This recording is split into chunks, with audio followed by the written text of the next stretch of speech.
Guys, kembali lagi nih dengan saya. Saya kali ini ingin bercerita tentang masalah 5 kasus hacker yang paling besar atau bahkan heboh di dunia saat ini. Dari mulai ransomware hingga bocoran data besar-besaran nih yang terjadi di dunia. Ya, seperti yang kita tahu nih, belakangan ini Indonesia tuh lagi kena hack gitu. Yang ngebobol data pemerintah lalu mereka jual dengan harga selangit sampai miliar-miliaran gitu loh. Nah, ternyata sebelum kasus ini masih banyak lagi nih kasus besar yang ada di dunia yang dilakukan oleh hacker. Yuk kita langsung bahas kelakuan hacker apa aja nih yang meresahkan di dunia.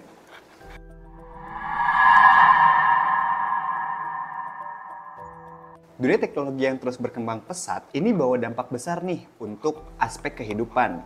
Dari cara kita komunikasi sampai cara kita kerja, teknologi udah jadi bagian dari kehidupan sehari-hari. Tapi kemajuan ini juga bawa resiko keamanan yang nggak bisa diabaikan. Cyber security atau keamanan cyber jadi istilah krusial banget buat ngelindungi data dan informasi pribadi dari serangan digital yang makin canggih. Ancaman kayak malware, phishing, dan ransomware itu butuh perhatian serius dan tindakan pencegahan yang efektif. Keamanan jaringan, perlindungan infrastruktur kritis, dan keamanan endpoint adalah beberapa contoh langkah-langkah yang diambil buat jaga keamanan data. Pentingnya manajemen risiko teknologi, informasi nggak bisa diremehin, karena ini melibatkan proses identifikasi, evaluasi, dan pengelolaan risiko yang terkait penggunaan teknologi informasi. Dengan paham risiko dan terapan strategi keamanan yang tepat, individu dan organisasi bisa ngurangin kemungkinan terjadi insiden keamanan data dan meminimalisir dampak negatif kalau insiden itu terjadi. Jadi sebenarnya hati-hati nih dengan sistem keamanan yang ada, nggak boleh dianggap sepele teman-teman. Di era digital ini, tantangan dan peluang dalam disrupsi teknologi harus dihadapi dengan bijak biar kita nggak cuma dapetin manfaat dan teknologi, tapi juga bisa lindungi diri dari potensi bahayanya. Nah, kita masuk nih ke kasus pertama yang kita bahas ini terjadi pada Mei tahun 2017.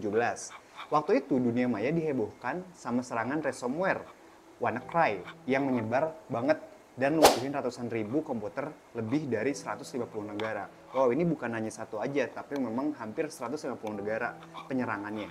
Nah, yuk kita bahas detailnya. WannaCry nyebar lewat jaringan komputer dan memanfaatkan nih celah keamanan di protokol server message block atau SMB di sistem informasi Windows yang belum diupdate sama patch keamanan terbaru. Celah ini dikenal sebagai internal brew yang awalnya ditemukan sama Badan Keamanan Nasional Amerika Serikat atau NSA dan bocor ke publik sama kelompok hacker bernama The Shadow Brokers. Begitu masuk ke komputer, WannaCry langsung nge-encrypt file di sistem yang kena serangan. File udah ditransip, nggak bisa diakses sama sekali kecuali kita punya kunci deskripsinya. Terus, ransomware ini minta tebusan nih dalam bentuk Bitcoin buat dapetin deskrip tersebut. Jadi, korban terpaksa bayar tebusan kalau mau filenya balik lagi. Salah satu yang paling parah karena dampaknya adalah layanan kesehatan nasional di Inggris atau NHS. Banyak rumah sakit dan klinik yang sistemnya lumpuh total. Nggak bisa akses data pasien, bikin operasi atau pelayanan medis lainnya terganggu parah. Pasien harus dialihin nih ke rumah sakit lain yang nggak kena si serangan hacker ini. Dan ini benar-benar bikin kacau layanan kesehatan di Inggris pada saat itu. Microsoft sebenarnya udah rilis patch buat nutupin celah keamanan internal brew ini nih sebenarnya pada saat WannaCry belum menyerang pada saat itu. Tapi banyak organisasi yang belum update sistem mereka. Alasannya macam-macam sih. Mulai dari alasan operasional yang nggak bisa dihentiin, takut aplikasi berhenti berfungsi setelah update, kurangnya personal IT, atau emang nggak aware sama sekali nih sama tentang masalah update ini. Nah, ada cerita heroik nih di balik kejadian tersebut, teman-teman. Seorang peneliti keamanan bernama Marcus Hutchins nggak sengaja nemuin kill switch yang bisa berhentiin penyebaran WannaCry ini. Dia nemu domain yang kalau didaftarin bisa ngeberhentiin ransom ini buat terus menyebar. Hutchins langsung daftar domain itu dan bener aja, penyebarannya langsung berhenti nih, meskipun nggak semua komputer yang udah kena bisa dibalikin. Setidaknya dia berhasil ngeberhentiin serangan lebih lanjut. Ada dugaan kalau serangan ini dilakukan sama grup hacker Lazarus dari Korea Utara. Ternyata berkembang juga nih hacker-hacker di sana ya. Lazarus dikenal sering ngelakuin serangan cyber besar-besaran buat tujuan politik dan finansial. Tapi mereka ngebantah nih keterlibatan dalam serangan WannaCry ini.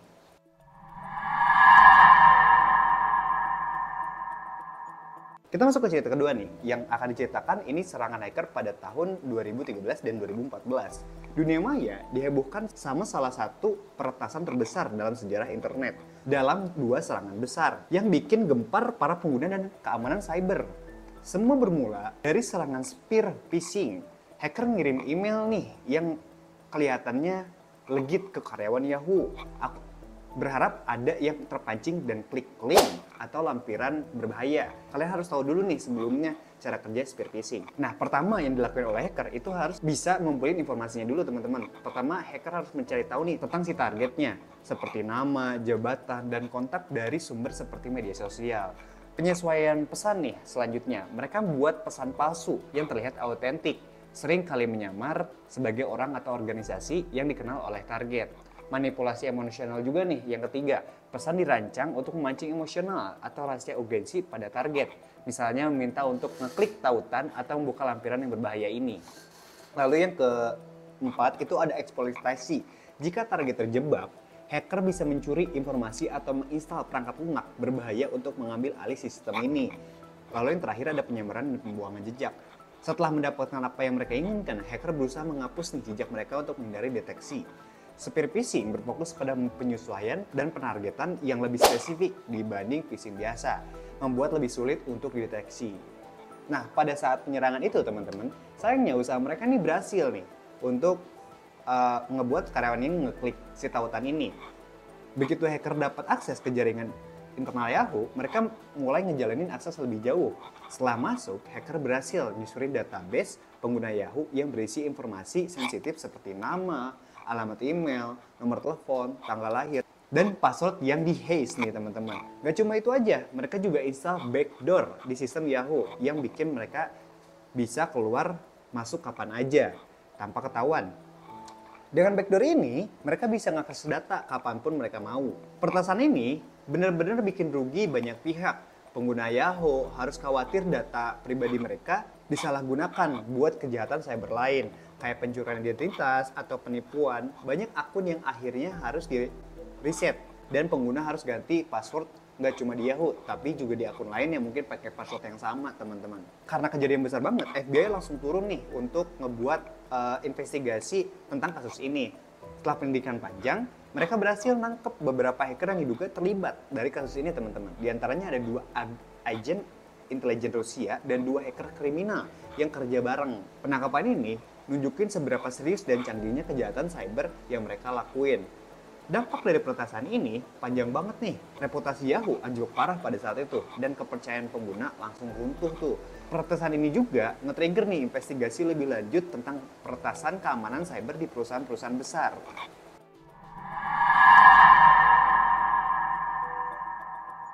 Dan kita akan masuk nih ke cerita ketiga dari pembobolan yang terjadi oleh para hacker. Pada tahun 2017, digemparkan oleh salah satu kebocoran data terbesar dalam sejarah. Kebocoran ini melibatkan lebih dari 143 juta data pribadi warga Amerika yang diambil oleh hacker dari Equifax, salah satu perusahaan pelapor kredit terbesar di dunia. Semua bermula dari sebuah celah keamanan di web milik Equifax. Hacker menemukan celah ini dan berhasil mengeksploitasinya. Mereka menggunakan kerentanan tersebut untuk mengakses sistem internal Equifax dan mencuri data pribadi warga Amerika, termasuk nomor jaminan sosial, tanggal lahir, alamat, dan dalam beberapa kasus, nomor SIM juga nih teman-teman. Celah keamanan yang dimanfaatkan hacker berasal dari aplikasi web Equifax yang menggunakan framework Apache Truth. Hacker menemukan bahwa Equifax belum memperbarui patch keamanan yang sudah tersedia. Ini lagi-lagi masalah update ya teman-teman. Dengan mengeksploitasi celah ini, hacker masih bisa masuk ke sistem dan mencuri data secara diam-diam tanpa terdeteksi selama beberapa bulan. Dampak dari kebocoran ini sangat besar dan luas.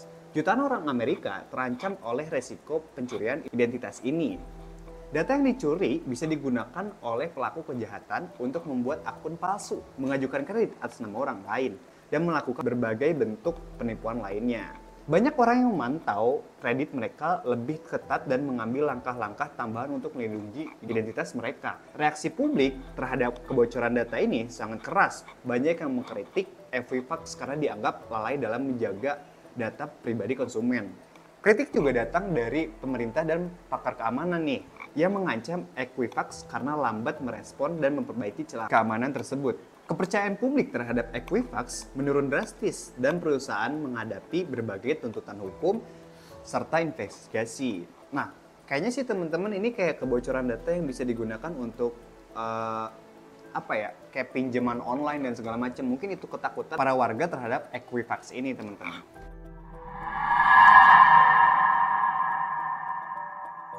Kita lanjut ke cerita keempat, di mana kasus ini terjadi pada tahun 2010 nih. Sebenarnya kasus-kasus yang diretas itu mungkin udah sedikit lama ya, karena memang sekarang itu mungkin udah lebih aware.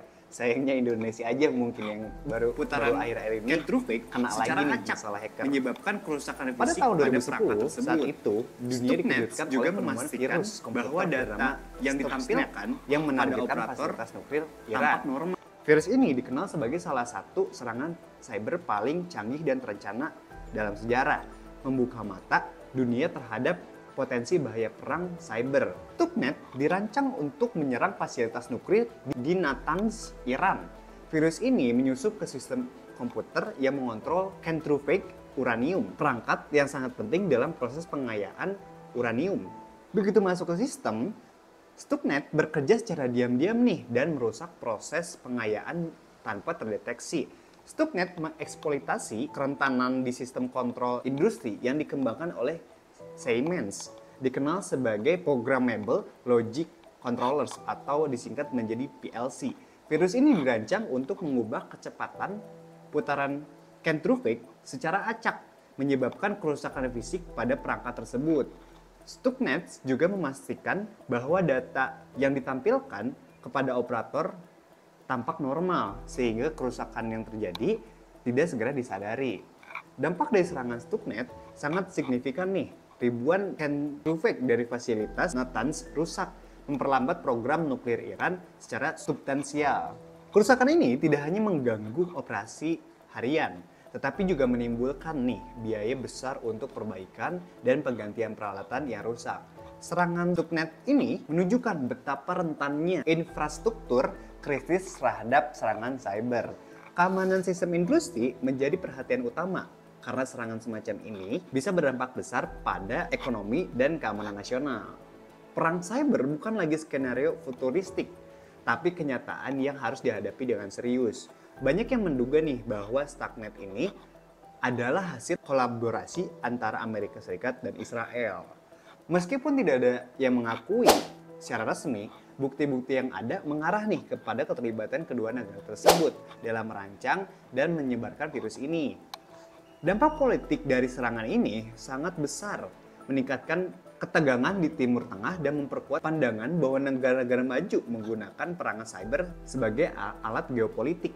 Stuxnet bukan hanya sekadar virus komputer, ia adalah senjata cyber yang mengubah cara kita memandang keamanan digital dan strategi perang modern. Serangan ini menggarisbawahi nih pentingnya perlindungan terhadap infrastruktur kritis dan kesiapan menghadapi ancaman cyber yang semakin kompleks dan canggih.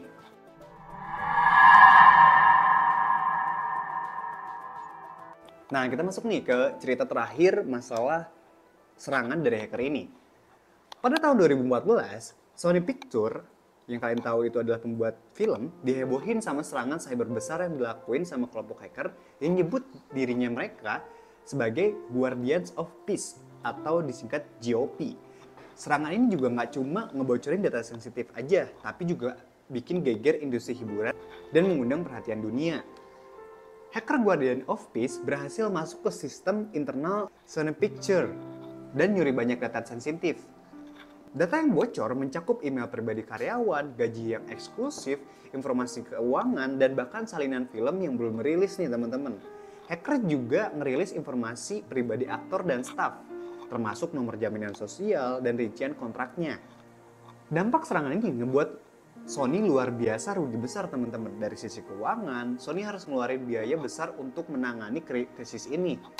Termasuk biaya untuk investigasi, peningkatan keamanan, dan kompensasi untuk karyawan yang datanya bocor. Dari sisi reputasi, serangan ini ngebikin nih nama baik Sony tercoreng parah. Banyak email internal yang nge-expose konflik internal dan pandangan pribadi eksklusif.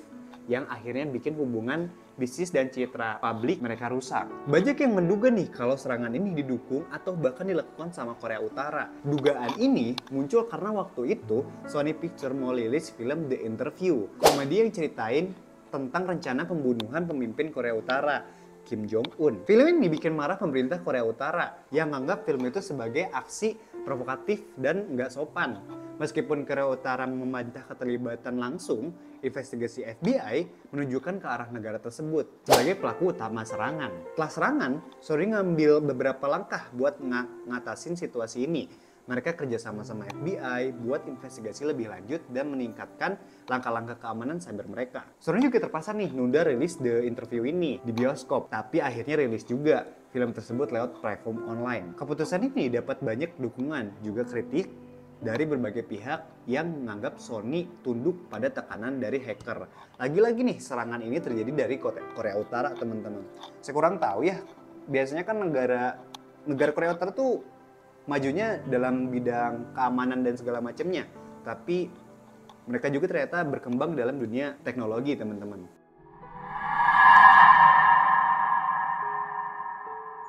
Oke, mungkin itu aja teman-teman 5 kasus terbesar dari serangan hacker yang mendunia. Jangan lupa like, komen, dan subscribe ya.